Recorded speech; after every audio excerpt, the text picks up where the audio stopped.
The beauty of social is every person you connect to is another person in your network. Every person that you add strengthens your network because you've got a bigger and bigger audience. Maybe the next person, the important sale you're going to make, is somebody you connected to a decade ago. And so much of this is about not chasing people, but letting them walk towards you. Welcome to the Marketing Boost Solutions Podcast. Join host Marco Torres, co-founder of marketingboost.com, along with expert guests as they deliver incredible, proven solutions to your marketing challenges in each power-packed episode. Captain Marco has guided thousands of entrepreneurs, growing their sales and marketing through the use of value-add incentives. His Facebook groups are home to more than 84,000 entrepreneurs who are raking in sales with his advice. Get ready to be blown away with game-changing lessons for your business. Welcome once again, ladies and gentlemen, to the Marketing Boost Solutions Podcast. And today we've got an incredible guest, Mr. Adam Gray. Adam and I met on LinkedIn, which is one of the expertises that Adam will bring to the table. We'll be talking about how to grow your business specifically with social media. And one of his expertises is with LinkedIn as well that we'll be talking about. He owns a company called DLA Ignite, and we'll let him get more and tell us more about that as we go along. He is a longtime musician turned marketer turned social marketing expert turned you name it. We'll just take it from here. Adam, tell us about yourself, and let's get busy chatting about how to build your business with social media. Hi. Well, first of all, it's lovely to be here, and hello to everyone that's watching. So it's like so many people in the kind of sales and marketing world, I kind of arrived here by accident, and I guess that the modern way that people communicate and the behaviors that people have has driven me to end up in social media. We've over the last years, we have seen more and more marketing people say things like, marketing doesn't work. And I mean that in the nicest possible way. It's not about pointing the finger and saying you're a fool because this stuff isn't working. But people's behaviors have changed. And, where once upon a time you would watch an advert and you would see Kellogg's cereal and you'd go, oh, yeah, great, Kellogg's, I'll watch out for that when I go into the store. Now, no matter where you go, you can't get away from adverts. You can't get away from people cold outreaching to you. And always the message is the same. And the message is, buy my stuff. My stuff's really great.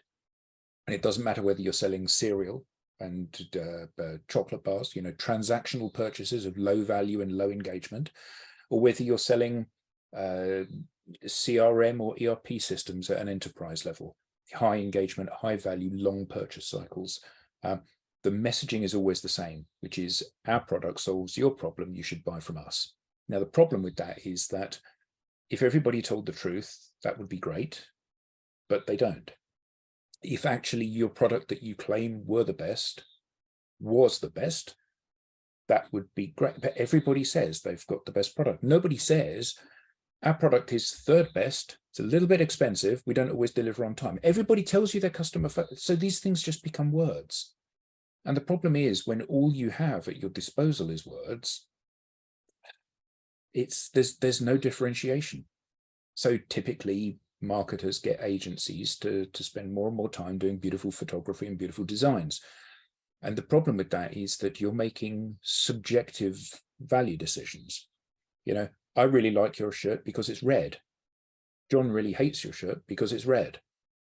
These are matters of opinion, not matters of fact. Now, one of the things that is a matter of fact is that people like to do business with and listen to and believe people that they know and like. Right. And the whole point of social media is that it is a platform at scale to make people know you and like you. And, we have this, these days, we have this peculiar kind of understanding of the word influence. So, Kim Kardashian and Kylie Jenner are influencers. And we say to ourselves, yeah, but they're not credible in the business world. Well, I would argue that they are credible in the business world. Both of them massively successful business people, both of them with huge followings. I remember I don't know, 5 years ago, Kylie Jenner said about Snapchat, I hate this new interface, I'm done with Snapchat. $4 billion wiped off the market capitalization of the business overnight because she just said, I don't like this anymore. Now that's proper power. There's nothing you or I could do that would generate $4 billion of movement in a company's stock. But the reality is that these people have influence. And the fact is that we all feel affinity with people. We engage with those people. We follow those people. We like those people. We wish we were those people. We want the things that those people do and buy and share.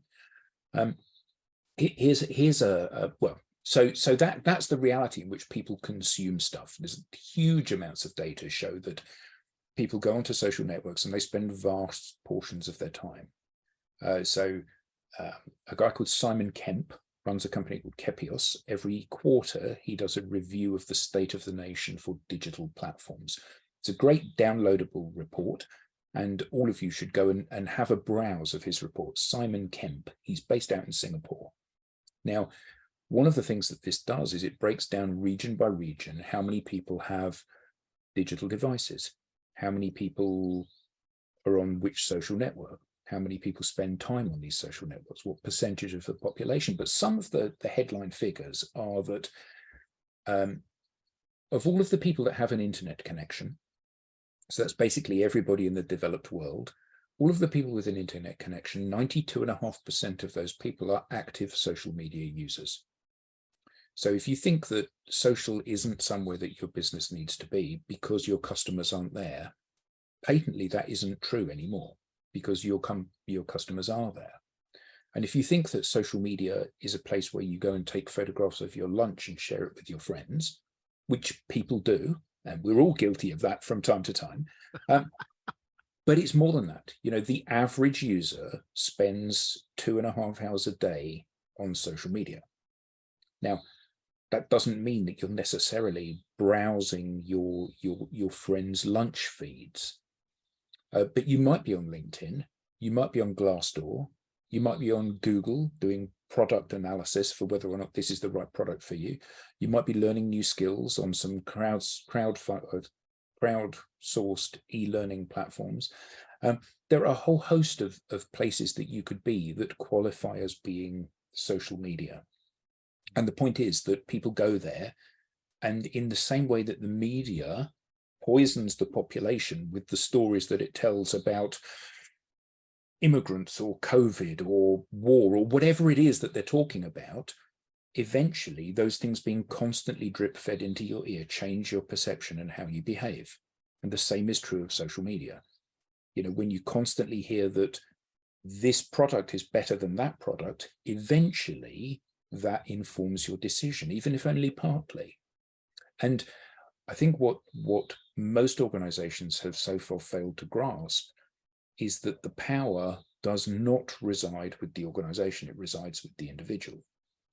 So often, particularly if you're in a medium-sized or larger business, so much energy is put into defending and protecting the brand. And rightly so, because, Kellogg's is a household name, BMW is a household name, Miele is all of these companies are massive concerns, and the brand conjures up images of quality or transaction or tastiness or whatever it is that it conjures up those images of. But particularly as products and services become more complex and the buying process becomes more convoluted and difficult to navigate, you need a guide. And that's you. You're my friend. You're the person I listen to. You're the person that guides me through this purchase or this decision-making process. So the power is increasingly not with the company, but with the individual. I don't have a relationship with IBM. I have a relationship with John at IBM, who is my consultant who helps me achieve these things. Or I don't have a relationship with BMW. I have a relationship with the sales manager at BMW who helps me choose a new car and configure it. Or whatever that relationship looks like, it's with the people. And when you think about this at a global scale, and this is truly shocking as a statistic, Cristiano Ronaldo, the football player, well, for you guys, soccer player, but for us Europeans, football player. Cristiano Ronaldo has 7 times as many Instagram followers as all of the top 10 most valuable brands in the world combined. Wow. Yeah. Now, I'm not Ronaldo and neither are you, but it shows that people can capture the imagination of other people in a way that brands can't. And what organizations need to do is they need to empower their people to tell their stories. So you will have noticed if anybody in the audience is a user of, let's say, LinkedIn, for example, you post something on the company page and it says, we've got a new piece of software. If you're in software, we've got a new piece of software, and it gets 4 likes. And then you say, here's Marco on the beach with his dog, and it gets 400 likes. That tells you everything you need to know, because people are consuming the content that's you-centric, not because the content is more valuable, but because it's you. For every person that's on any social media platform, this is true. The only thing that all of your followers or connections have in common is you. You are the USP. And embracing that is the key to unlocking the true power of social. This is not about, particularly in the B2B space, the complex purchase space, this is not about pushing your message in front of people and hoping to generate inbound. Because inbound is out of your control, like going viral is out of your control. Nice if it happens, but actually we're not in the business of luck, we're in the business of business and predictability. So what you want is a mechanism that generates conversations, because anybody in the B2B space never sells anything from a brochure. They only ever sell it from a conversation. And the reason you want a conversation, of course, is that you are not being ticked off on a list. How long have you been trading? How many bases have you got? Irrelevancy is often when you're buying a product or service, but it's being bought by someone who doesn't understand what it is that you're selling. But also, when you're having a conversation, you have some degree of ability to steer where the conversation goes. If you ask me questions and I simply say yes, no, yes, no, yes, no, you're in control. If we have a conversation and I say, tell me, what are your challenges? How are you overcoming those? Is that working for you? Who are your competitors? Why would I buy from you and not your competitor? Okay, then I can steer where that conversation goes. So particularly in B2B, but in any complex sale, the outcome, what we're selling, what social can deliver, is conversations. Yeah, it's one of the things that, we had a conversation a few weeks ago talking about how you teach direct salespeople, you teach organizations and their entire sales teams and what have you on how to use LinkedIn, for example, which, it's one of those social media platforms that a lot of people like me often, even think, well, what do you get out of LinkedIn? Everybody's up there. We've all got our resumes posted up there, so to speak. At least that's kind of the mentality that many people have. Okay, we've got our resumes posted up there, and so what? How do we leverage that, and how do you create those conversations? I've seen many people out there saying, oh, I'm a LinkedIn, guru expert. We'll show you how to do it with virtual assistants, with automation, sending messages to, whomever, and trying to start up conversations, which I get bombarded with that in my LinkedIn absolutely. account. And rarely, if ever, respond to any of those what seem to be automated messages. I've even seen a new version where there's using artificial intelligence with the videos that come in with, like holding up my name on a screen, saying, hey, Marco, which I think was pretty cool. That did get my attention. But Adam, you're from what I understand, you said your process is not teaching people to, automate all of that, but to go out and actually start real conversations with the executives B2B that you're looking for. Absolutely. And there are some fairly fundamental and obvious building blocks to be able to do this. So the first of them is you have to have a profile that encourages people to read it and does what it needs to do. So for example, if you're in sales and your profile says, I'm a really hard-hitting, aggressive salesman. No one ever gets away from me when I have a conversation with them. Okay. And then you say to somebody, do you want to have a conversation? You can't be surprised when the answer is no.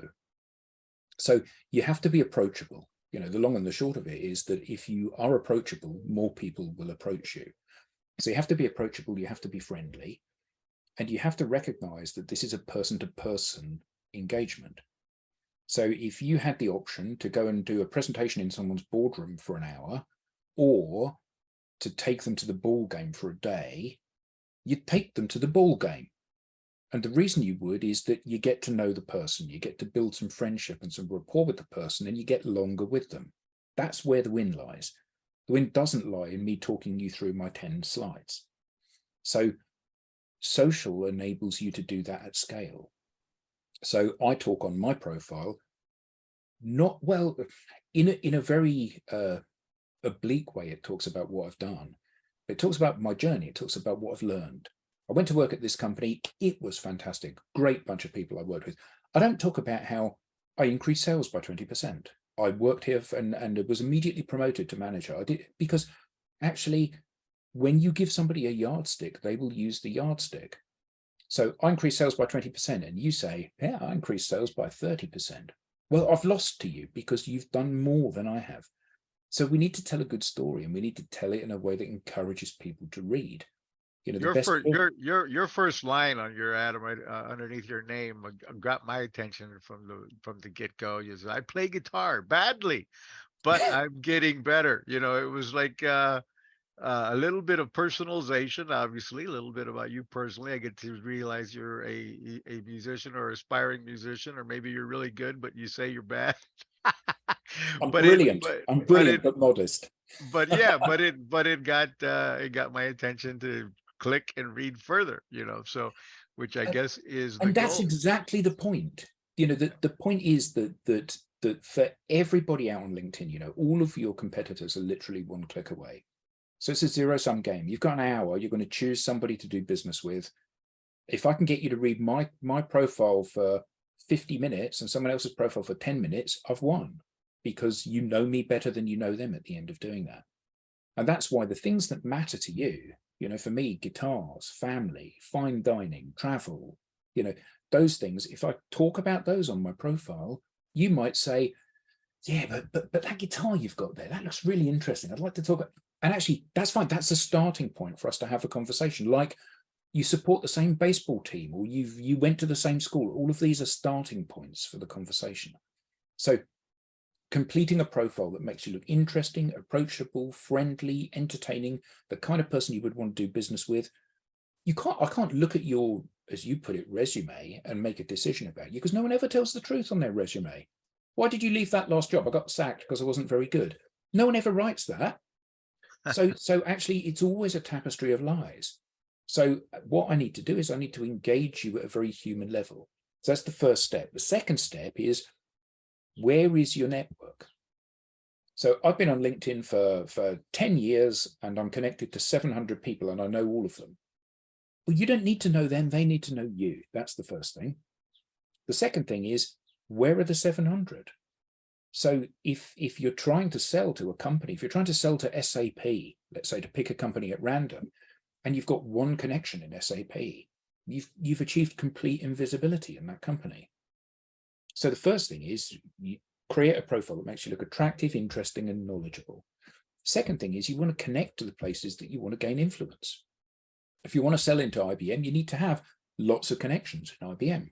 If you want to sell into SAP, you need to have lots of connections in SAP. It's not rocket science. If you want to sell into this industry, this vertical, this territory, this region, you must make that the focus of your connections. Because having 10,000 connections, 9,900 of them are not in a company that you're tasked with selling to, then 9,900 of them are a complete waste of time in terms of making your number selling into that company.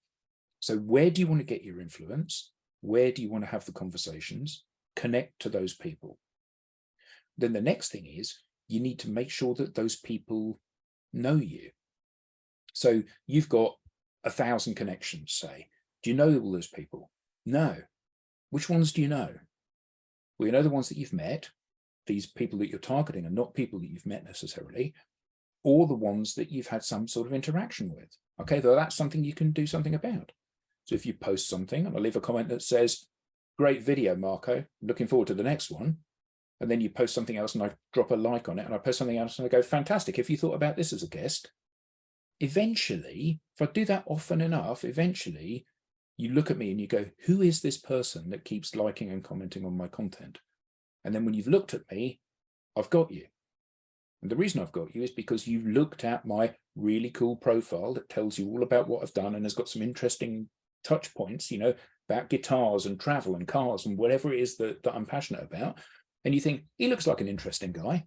And even if you think he looks like an idiot, it doesn't matter. What matters is the fact you've had a reaction to me, because then you'll see my content.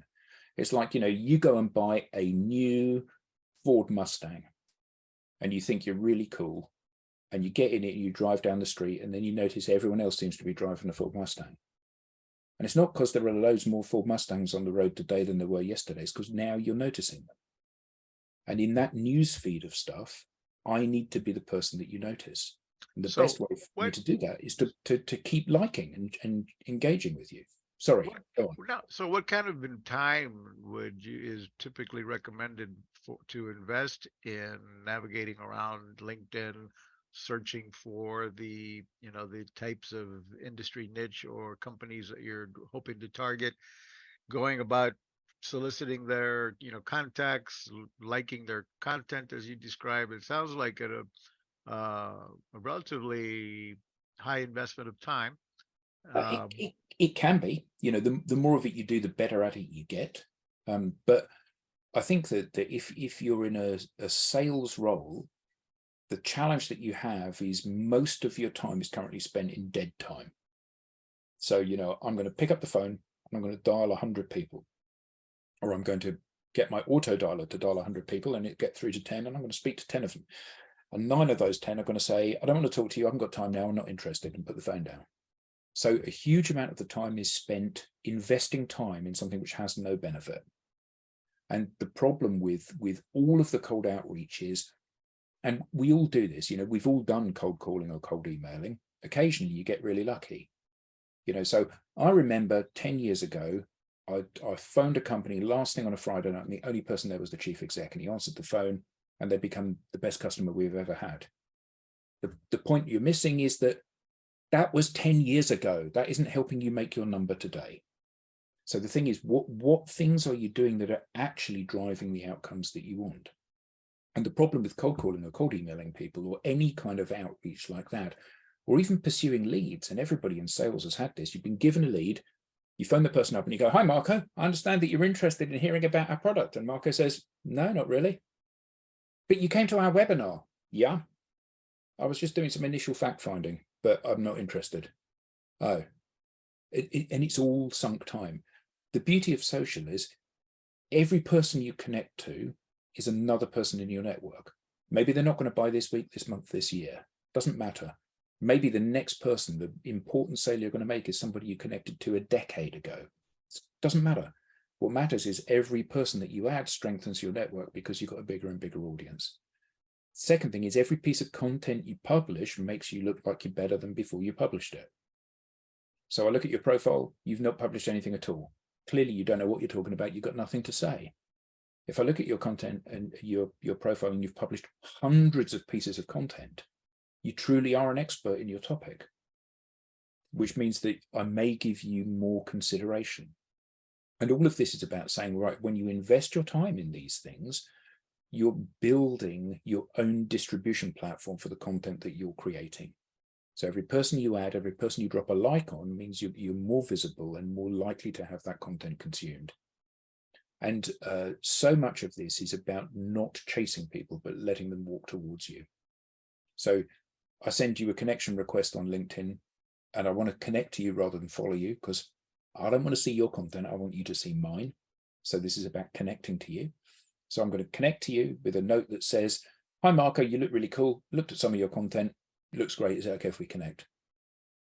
And you'll think, well, he sounds like a nice guy. He's like my content. So and then I'm going to pursue you by trying to engage you in a conversation.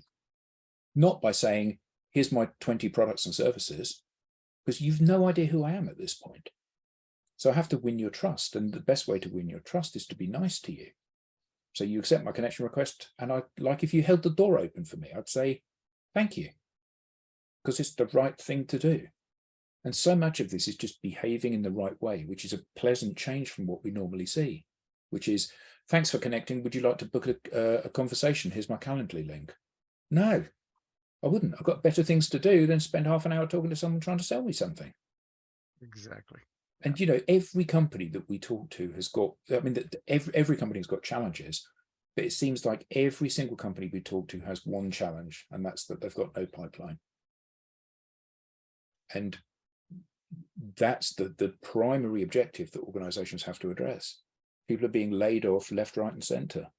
And the reason is because companies can't afford to hold on to these people, even if they're on a growth trajectory, and they have to get rid of, they have to shed staff.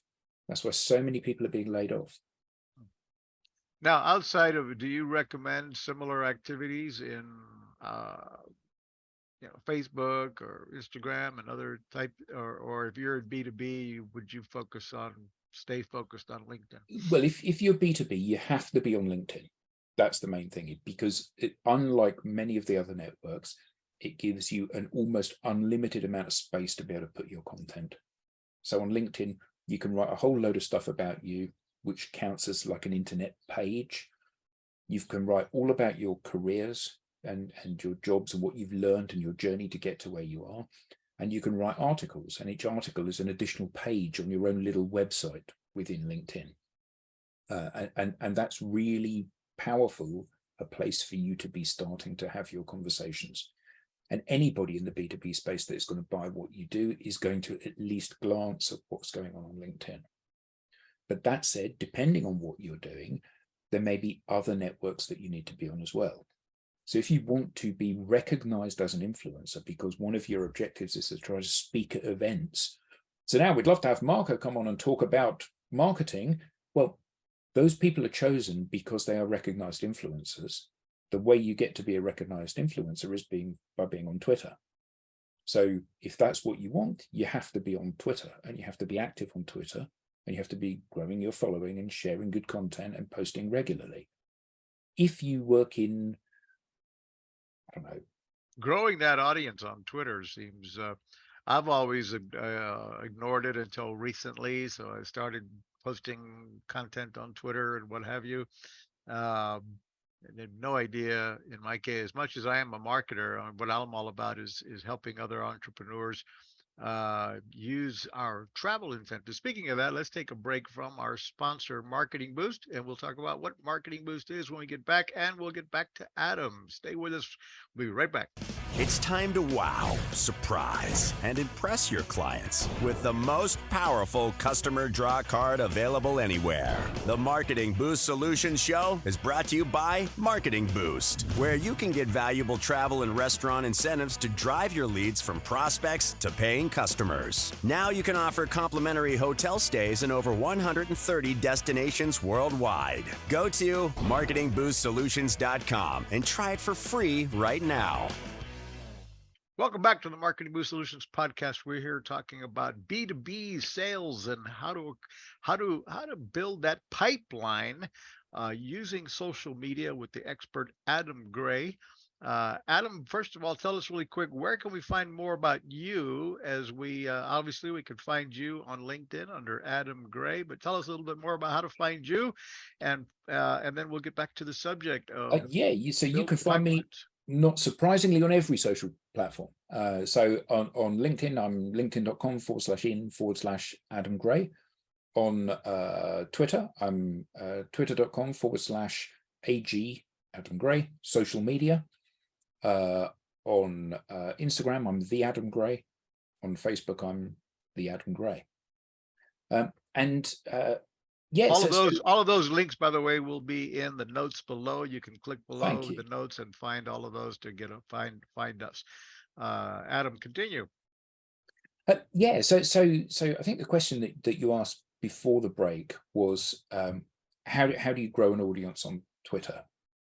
And basically the process for growing an audience on any social media network is to share good content and to engage with the people that you want to notice you.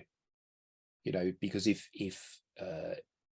on LinkedIn, which is a closed network, in order for me to be connected to you, I have to offer you a connection request. On Twitter, I can follow you and you can follow me back, but there's no obligation for you to follow me back. So what I need to do is I need to encourage you to follow me back. And the best way for me to do that is to share content that you might be interested in and to engage with the content that you're sharing on the platform. And in time, you develop a name for yourself for sharing the kind of content that you share. Now, obviously, positioning in front of the right people, tagging the right people in it, using the right hashtags is really important to move it in front of the right audiences. But basically, you're relying on the fact that you're sharing insightful, interesting, non-salesy information with people. Because nobody ever logs into a social network and says, what I'm looking for is to be sold to, ever. They're going on there to either have fun or to discover stuff. So the best thing that you can do is you can take your best knowledge and share it with everybody as freely as you possibly can. Because if you want to be known as an expert, you need to show people you're an expert. And the best thing that you have is your expertise. Because you can say, I'm an expert. That doesn't make you one, though. And all of these social networks work in the same way. It's about the person-to-person interaction. And which networks you should be on is in part driven by what your business does and what the output of that business is. So if you work in manufacturing, say, and your speciality is turning things out of aluminium, well, that's perfect visual content. You can show images of your lathes turning pieces of metal or videos of your lathe, and you can share that on YouTube, and you can share that on Instagram, and you can share that on Facebook, because some of these things are beautiful things to watch. Watching a lump of aluminium become a wheel or a gear because it's being milled out is a really interesting thing to watch, particularly for people that aren't in that industry. And so much of this is about saying, what are the things that I can create as a byproduct of what it is that I'm doing? And then use the social network which engages with that kind of content. If you work in management consulting, it's highly unlikely that you're going to have a stream of interesting visual content. So probably Instagram isn't the right place for you to be. But you might well have a stream of interesting written content and ideas, in which case LinkedIn or Facebook might be a perfect place for that. If you spend all your time presenting, well, make sure that your presenting is videoed, and then you can chop that up and share some of that on YouTube. And always this is about trying to make sure that the production of that, if you like, marketing material is part and parcel of what you're doing during the course of the day. We've all been in that situation where we've come home from a great day doing something, and then we think to ourselves, oh, I should have taken some photos and shared that on Instagram. Yeah, but you didn't, did you? And often the difference between success and failure is, are you remembering to get your camera out and do the post? Are you remembering to do the post today that you're going to do on LinkedIn or Twitter or wherever it's going to be? Are you engaging with stuff in a timely manner? That's really interesting, Marco. I'd like to know more about that. Well, if you don't respond for 3 weeks, the opportunity has evaporated. So being kind of ever present and timely in your responses is really, really important. But these are fundamentals. These are fundamentals of having relationships, of doing business, of existing. And I think that one of the challenges that people need to overcome is to assume that I'm going to create something, it's going to go viral, it's going to get 1 million likes, and then the phone will stop ringing, just keep ringing off the hook. Actually, life doesn't work that way. You have to grab it by the scruff of the neck and make it happen. But this is the platform, or these are the platforms to do that. Right. And would you say that virtual assistants can handle some of that or parts of that, or is it really in the best interest of the average user to focus that several hours a day on making sure, an hour or two a day? What do you think the investment ought to be on a daily basis to work on building that? Well, so we have a series of partner resellers around the world that resell our IP, and they train their clients. And one of them that's in the UK, in this company, there was one of the BDRs.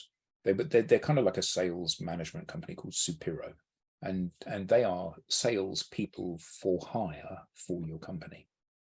And one of them, a young guy, was working as an outbound sales rep in a company, and he was getting one meeting per week. He's very good. He's getting one meeting per week as an outbound sales rep. And he was incredibly unhappy doing that. You know, most of his time was spent leaving voice messages that didn't get responses, sending emails that didn't get responses. It made him feel that maybe sales wasn't the career for him. He hated his job, because if you spent 7.5 hours a day, every single day, they're being told, I don't want to talk to you, go away, that would make anybody feel pretty bad about their working life. So then he adopted a social first attitude towards doing this, and the makeup of his week changed enormously. So 40% of his working week was spent having first meetings with people. So I'll just let that sit for a moment. Going from one meeting a week to 20 or more meetings per week. And of those 20 meetings per week, about 20% progressed to a second action. Either let's have another meeting, or yes, what are the next steps, or can we have a proposal, or proof of concept, or whatever. So it's a massive shift. So he went from hating his job to loving his job. You know, as a salesperson, someone that likes interacting with other humans, what could be better than spending 40% of your time having first calls with people that wanted to talk to you? So for him, he spent 100% of his time, when he wasn't on the phone or having video calls, 100% of his time on LinkedIn and Twitter. Now, that sounds like that's a huge investment of time, but the reality is that the output from that is 20 meetings a week rather than one. And instead of having that one meeting a week, maybe, I don't know, 10% of them progress to a second action. Now 20% of 20 meetings are progressing to a second action. So it's completely changed not only his interaction with his work and his job, but also the output and the success that he was getting. And then that builds up that pipeline, and then the following week he's got the follow-ups from the week before. Before you know it, he's talking to people who want to talk to him nonstop. Exactly, and I think that's one of the things which, and again, you know, so much of this is cyclical and nested kind of things inside one another.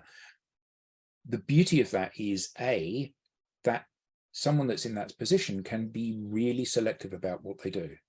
Marco, to be frank, I don't think we're a really good fit for you, but I can recommend 3 people that would be a better fit.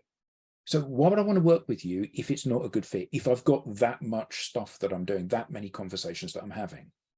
The next thing is that if you're a salesman and you are having one meeting a week, or one meeting a fortnight, or one meeting a month, then that meeting is really, really important. So you get really nervous. It's really important that you close it. If you're having 20 meetings a week, it doesn't matter. You can be really relaxed about this stuff, which makes it more enjoyable and you more productive. And I think that the key thing about all of this is that the social element of this sits in the background. You know, we've always got a tab open on LinkedIn, always got a tab open on Twitter. When somebody pings a message or responds to something, you immediately go back and go, yeah, thanks very much for your comment. I'm glad you liked it, Marco. It's very much a dialogue, you know, obviously, unless you're on a call with somebody. But so much of this is about that feeding back into how you present yourself, that footprint that you have on the internet, that profile that you've created. You know, I've got a profile which is full of stuff about music and guitars. Why would I want to be approached by and have conversations with people that love the guitar, not people that love the trumpet? I don't have anything against the trumpet, but it holds no interest to me. So if I dress my profile where I talk about music, I get trumpeters, I get drummers, I get violinists, I get guitarists, I get everyone. If I dress it for guitar, I get approached by guitarists. Now that's a kind of a jokey example, but you know, the reality is that if you lay out your stall as you want to be perceived, that's the kind of people that you'll attract. People that want to do business with you, people that think you're a great guy. You know, I only work with people with a beard. Okay, well, I've got a beard, you've got a beard. We're on the same page. That's the point. The point is that you lay it out as you want people to perceive you. If you want people to think you're professional and friendly and helpful and knowledgeable and expert and kind, you need to appear friendly and professional and knowledgeable and expert and kind. Because if you don't, how are they going to arrive at the conclusion that that's who you are? Now, the interesting thing about all of this is that it's all so obvious. It's so obvious that it's not. Let me ask you a question. I'm going to take a risk here, go out on a limb and ask you to take a look at my profile. You know a little bit about me. I'm B2B. I'm chasing, or not chasing, but so looking for entrepreneurs of all kinds and all sizes. We've got, you know, thousands of members that use worldwide, use Marketing Boost incentives to help them add more value to whatever their call to action is, to create, use them for loyalty programs, trade show giveaways. By the way, if you're listening to this for the first time, that's what Marketing Boost is all about. It's a subscription that gives you access to the ability to give away travel, complimentary hotel stays, restaurant savings vouchers, hotel savings cards, and not to be gimmicky, but to find ways to encourage your prospects, your clients, maybe to book a Zoom call with you by offering them an incentive to do so, adding that a little extra bonus to whatever your call to action is, whatever your lead magnet is. It might be, hey, download my free PDF about the following things, and as a bonus, I'll give you $100 hotel savings card, good at over 1 million hotels worldwide, as an example of how to use those incentives. But anyway, that's so my profile or where on LinkedIn, and I have not been making a huge effort on LinkedIn. I post up, you know, the podcast that I publish, and I'm not really publishing the type of content that you talked about, articles, blogs. So there's obviously a lot more that I could do. But take a look at mine. Go ahead and critique it away and tell me what would be if I was your client. What kind of suggestions would you, off the shoot right? Tell me right away at a glance that I need to be improving on. Right. Okay. So I would, starting from the top down, your headline is far too long. So if I click and start to search for something on LinkedIn, I type in Marco. What I see is Marco Torres quotes Captain Marco. I am a business. That's all I can see. So everything after that is wasted. So if you were to title it something which is really short and really catchy, that would be powerful. Because in my experience is that everyone in the world except you is stupid. I don't mean that these people are idiots, but I mean they don't understand what you understand. So for them to read something that you've written and view it through the same lens that you do is a big ask. So you have to make stuff as simple as possible and spoon feed people as much as possible. Because everybody out there in a sales role or in a customer support role knows that you have to tell the same thing to the customer over and over and over and over again. And even then, sometimes they don't understand it. So the headline needs to be short. It does look, your profile, like you're trying to sell me something. That's never a good look. Okay. And the reason it's not is because I don't want to come to your profile to be sold. I want to come to your profile and follow you to learn. You're an expert at what you do, so share that expertise with me. And we can all do that. And the reason that's so powerful is that people are not going to go away and do it for themselves because they're not able to do it for themselves. And if they do manage to go away and do it for themselves, they were never likely to buy from you anyway. What you want is the people that want to do it but can't do it for themselves, because those are the people that are going to be the best customers and the customers that are most likely to listen. So you need to take your expertise and you need to bottle it. You need to chop it up into bite-sized chunks. You need to sprinkle those chunks as far and wide as you possibly can, so that when people come across one of those trunks, they go, yeah, this guy obviously knows what he's talking about. So it's a bit salesy. The photo, I mean, I can barely see it's you because you're so tiny on it. You know, you should be in the middle of the photo. It's almost like I've arranged to meet you in a coffee shop. I need to be able to see the person that I'm arranging to meet. And then when you get down into the meat of the profile, you know, we need to see the differentiation. And these are generic comments rather than specifically about you. But the about section is not about what you do, it's about who you are. You know, I am at my happiest when I'm helping people achieve their objectives. That's why I've always been in a customer-facing role. That's like a nice intro. Or when I was a little boy, I knew what I was going to be. I was going to be an astronaut, but sadly that didn't work out. So I ended up doing incentives for people. You know, whatever the story is, you can start to allude to the story in that about section, because I need to know who you are rather than what you are at this point. And then when I read down, you can start to talk about not what the offer is, but on why this matters. Because for most people, you know, when you look at their profile, they've got multiple job roles over the years. And the problem with all of those job roles is that they're written in such a way that it says, this is the best job in the world, I love working here. Then this is the best job in the world and I love working here. And this is the best job in the world and I love working here, which means that the job that you're doing now, the job where I think, at last, I've found somebody that can help me with this, you're going to be off shortly because you've said this is the best job in the world and you love working here, just like you did for the past 20 jobs. So what you need to do is tell the story about how you got from the beginning to here. And now it's like, and rest. I'm home. I've found my place in the world. Another thing which I find really interesting on people's profiles is that very rarely do they talk about what they did a long time ago. And the reason that they don't talk about that is they think it's not relevant to where they are today. So, you know, this was before I got into marketing. So I don't want to talk about the fact when I did a paper round, or when I ran a car wash, or when I was a customer service assistant at and actually those are really important things to put down there, because those help shape who you are. You know, if you were a paper boy as your first ever job, what did that teach you? It taught you about hard work. Taught you about getting up early in the morning. It taught you about the harder you work physically, you know, harder you pedal on your bike, the more papers you can deliver, so the more money you earn. Yet these are all really valuable life lessons, and they've helped shape who you are. And you're telling me that the chief executive of IBM didn't have a paper round? Of course he did.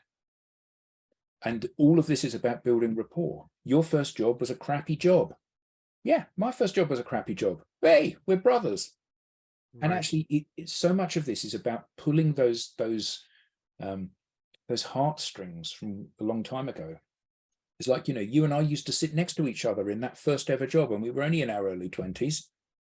Great. So this person now has moved up alongside you in their career, and now you're running this company and they're running this company. Why would you not want to leverage the fact that you were friends 20 years ago?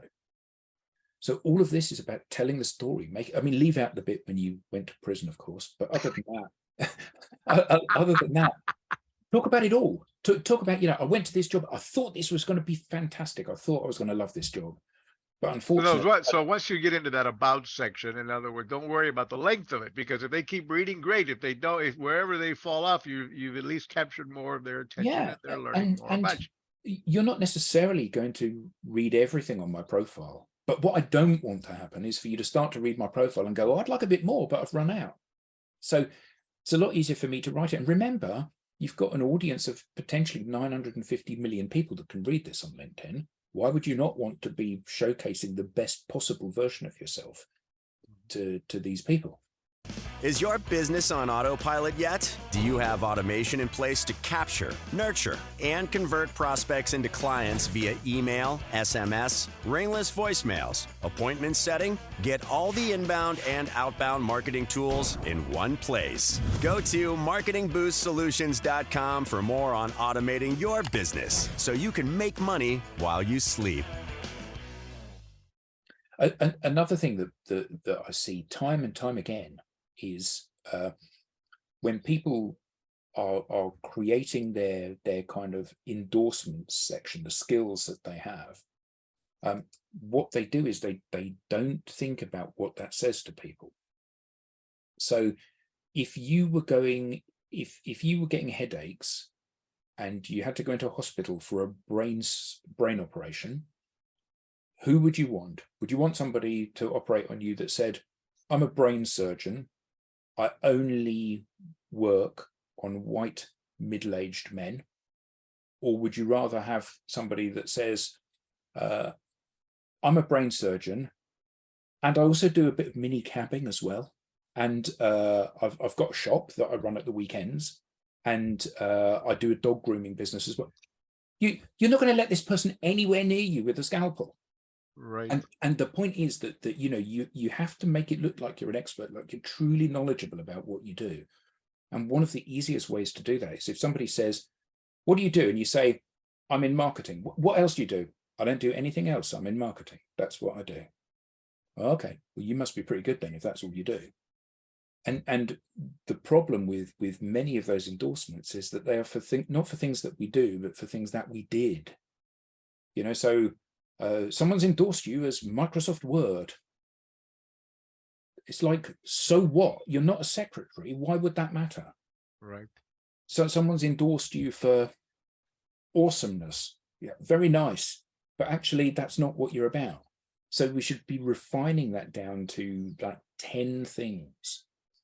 Because it points clearly in a direction. Here's your expertise. And that should reflect where you are and where you're going rather than where you've been. But also, we need to make sure that we are refining. If people are going to share their 3 endorsements they're going to give you over 50 different things, you end up having very few endorsements for anything. So if you tell me that your speciality is entrepreneurship and only one person's endorsed you for entrepreneurship, that means you must be pretty useless at entrepreneurship. Whereas if 200 people have endorsed you for it, you might be pretty good at it. And again, all of this is about recognizing that people are going to look at your profile and they are going to jump to a conclusion. You want to make sure it's the conclusion that you want rather than a different conclusion. Yeah, I've never gone, I've got very few recommendations and haven't gone about soliciting any, which I guess in order to get them, that's what you need to do is once you have the relationships with people that you've done business with or what have you, is ask them to recommend you. Yeah, my last comment was about endorsements, but absolutely about recommendations. And when people say, oh, I couldn't ask for a recommendation, if you have a leak in your house and a plumber comes round and fixes it and he says, are you happy with the job I did? And you say, yeah, it was brilliant and you cleared up beautifully and I can't actually even see you've been in the house. It says, fantastic, would you mind recommending me on Trust Trader or whatever? And you go, yeah, of course I will, because you've done a great job. So why would your clients not feel the same about you if you've done a good job? And the beauty of it is that you would write about yourself, hi, I'm Marco. I'm kind of pretty good at marketing and I help people with incentives. And the clients will say, Marco is an incentives genius. No, there's no one in the world better. You'd never say that stuff about yourself, but your clients will. And the beauty of it is that it's a third-party endorsement. If you go up to someone and you say, I'm a really good guy, they won't believe you. If someone else comes up to you and says, he's a really good guy, you will believe them because it's that third-party endorsement thing. Yeah. Now, I've never, again, I haven't focused on that on my personal brand on LinkedIn, but, I'm an expert in that. We show people that every day on how, for example, with our travel brands and what have you, we've got one of our websites has got over 30,000 video testimonials from people bragging about the hotels and our brand for helping them, get an affordable vacation and so on.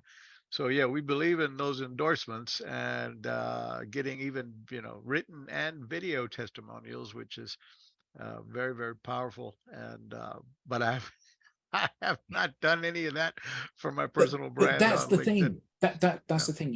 When we give people an overview of what they need to do on social, at no point does anyone ever say, oh my God, this is a moon landing. I didn't know any of this stuff. Everybody Yeah. nods and go, yeah, absolutely. And often if I'm doing like a keynote for an event, I'll get people in the audience to do the following things. Who in the audience acknowledges that everybody is going to check you out on LinkedIn before they buy? And everybody's hand goes up. Great.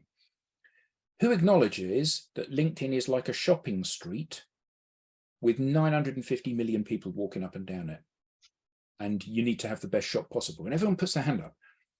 Okay, who acknowledges that how long have you been on LinkedIn? Who's been on LinkedIn for more than 5 years? And everyone's hands up. More than 10 years? Everyone's hands up. More than 15 years? Everyone's hands up. You go, great. Why have none of you finished your profile then? Bam. And it's like, yeah, it's like, well, because I haven't had time. What, in 15 years, you haven't had time? And the reality is that I think everybody acknowledges this is really important, but it's not urgent. You know, I didn't do it yesterday and I'm still alive. I don't do it today, I'm still going to be alive tomorrow. It's not a big deal.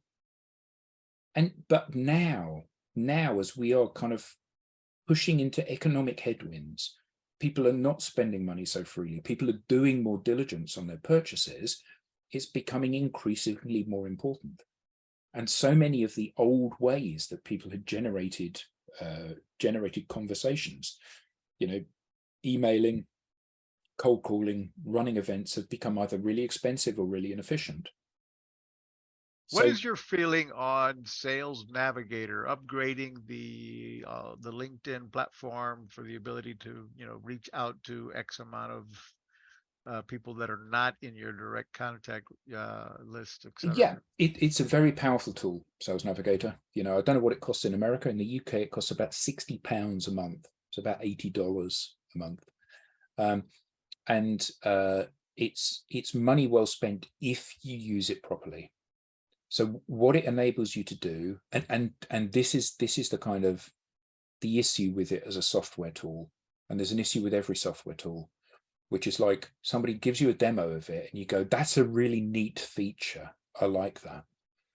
So what happens on Sales Navigator is that you identify your target companies and you follow your target companies. You identify your target individuals, you follow your target individuals, and every time they publish anything or get mentioned, you get a notification about it, which means every day you get 100 notifications or more, which means you don't do anything with them. Because if you've got 2 notifications, you'd look at them and you'd go, okay, I'll go and read that article. But you don't, because you go through and you follow everybody. And then you get this tsunami of stuff that you have to action, and you don't action any of it. So my advice to people would be, if you've got Sales Navigator, clear out all of your old searches. Stop following everybody to begin with. Use Sales Navigator as an effective way of connecting to new people, because you can connect, as you said, outside of your own network. So not send an email, because an email is like, hi, I'd like to pitch to you. This is not, I'd like to pitch to you. This is like, I'd like to get you into my network so we can get to know each other a little bit better. Leave it at that. So this is about connecting to more people in the places that you want to develop influence. And Sales Navigator is a really efficient tool for that. If there are some, and when I say some, I mean a very few people that you really want to woo, you know, people that you think, I must try to get a conversation with Marco. So I need to make sure that when he posts something, I'm the first person on it leaving a comment. Okay, so you set an alert in Sales Navigator for that. But the problem with setting alerts is that you just go for it. You know, I'm going to follow 10 people from this company and 20 people from this company and 100 people over here and 500 people over there. And then before you know it, every single day, and anyone that's got Sales Navigator will see on their LinkedIn page, they've got the little Sales Navigator icon in the corner, and it'll have 99 in a red gong, or 99 plus, which means that you've got more than 99 notifications. And when you get 99 notifications, what do? Nothing. Yeah, it's like overwhelming, too much. Yeah. What you need is stuff that you can action, because taking one action today is better than not taking 100 actions today. So this is about refining stuff down. You're not going to run out of people to talk to. There's 950 million of them on LinkedIn. It's not, you don't want 950 million phone calls today. What you want is the right phone calls at the right time from the right people. So this is about being very, very selective about who you go after. And like I said, you know, that we're looking for simultaneously, we're looking for access to the right organizations and the right people, but we're also looking for people that want to talk to us. So using LinkedIn, and I don't know what percentage of sales experts, direct salespeople, business, you know, B2B, how many people do you think are actually taking advantage of the power of LinkedIn versus passively sitting by with LinkedIn and doing nothing but having that be a place for their resume in case they're looking for another job? Yeah, so I think lots of salespeople and BDRs use LinkedIn, and they see it's a very valuable resource for getting insights of the places they're targeting. I want to find out a little bit about Marco. I'll go onto LinkedIn and see what he's doing. I want to see where you've worked.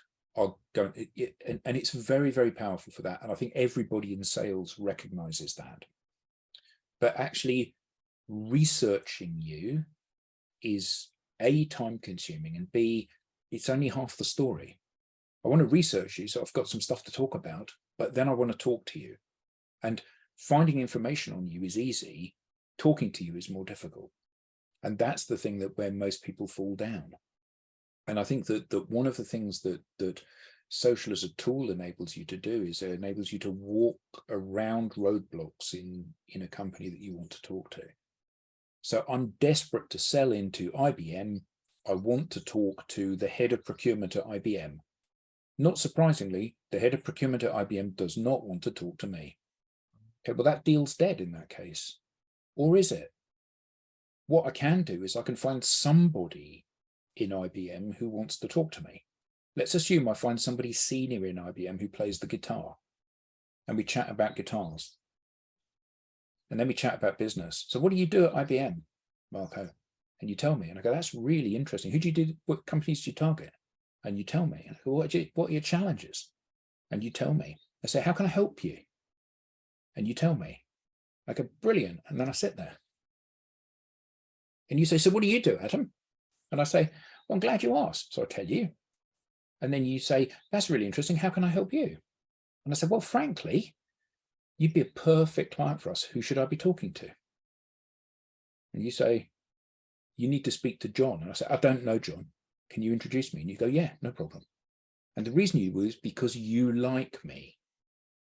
And that's the key thing. You know, if John doesn't want to talk to me, and John probably won't want to talk to me if he's in purchasing in any kind of role, or he's head of finance, or he's CRO or whatever.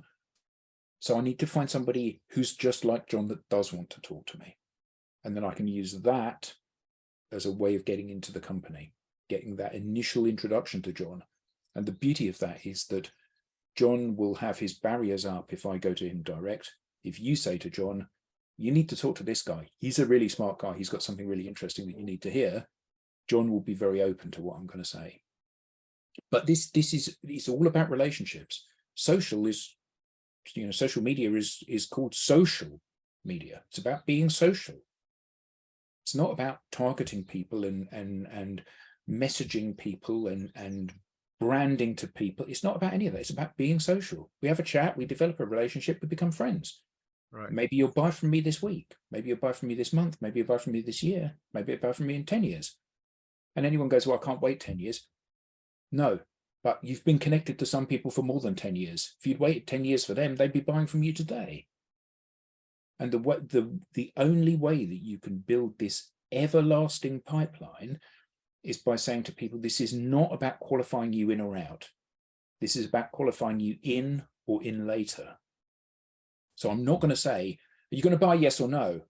If you're going to buy, great. If you're not, there's the door. This is about me saying, is this the right time for you? Yes, great. We'll do business today. If not, doesn't matter. I'll keep sharing my best content. I'll keep empowering and educating you. Whether I'm telling you about human resources or changes in the legal system or regulatory changes or software or AI, whatever it is that is my speciality, I'll keep sharing my best knowledge, my best insights with you, because I know then one day you're going to need what I've got. And as long as you trust me and like me and know me, I will be the person you'll ask first. Right. Wow. We had a great conversation with Adam Gray today on the Marketing Boost Solutions podcast. Don't forget to subscribe below to the YouTube channel or wherever you get podcasts. And stay tuned for more from experts like Adam on, everything from how to grow your business, how to use incentives, success stories, and more. Adam, thank you very, very much. Thank you so much, Marco. Yeah, man, it was pleasure. a great, fun conversation. And learning how to improve my own LinkedIn profile. I really appreciate that. I'm going to have to, folks, if you haven't checked out my LinkedIn profile, go check it out before I make the changes. Good man. Good man. So the next time you log into my LinkedIn, hopefully I'll have invested the time to update my About Me section and shorten my profile, a number of things there. By the way, before we log off, do you have more? Is there any kind of place where we can go, like get that some of those ideas on how to complete a proper profile to start? Yeah, with? if you follow the best, I live in LinkedIn basically. The best thing to do is to follow me on LinkedIn. So it's linkedin.com/in/Adam Gray, Gray. So that's me. If you follow me or send me a connection request, I always answer questions and comments. And every day I publish something. If you hang around, you maybe even get to hear me play the guitar badly. Cool. But yeah, I share something every single day. And sometimes it's like, here's how you do this. Sometimes it's here's how you need to think about this. Sometimes it's here's a challenge which is occurring for everybody at the moment. But always it's never a sales pitch with myself or anyone at DLA Ignite. It's always about helping.